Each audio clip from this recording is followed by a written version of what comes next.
শয়তানকে দূর করার ক্ষমতা কাদের আছে?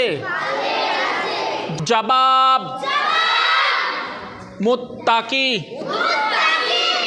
এবং জিক্রে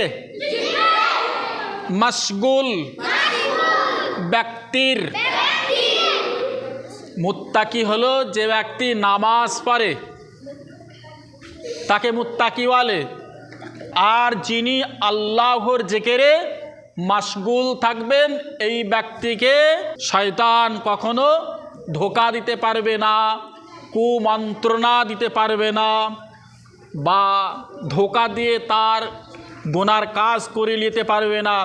যে ব্যক্তি মুত্তাকি, যে ব্যক্তি জিকিরে মশগুল থাকে, এরাই পারে এই মুত্তাকি ব্যক্তি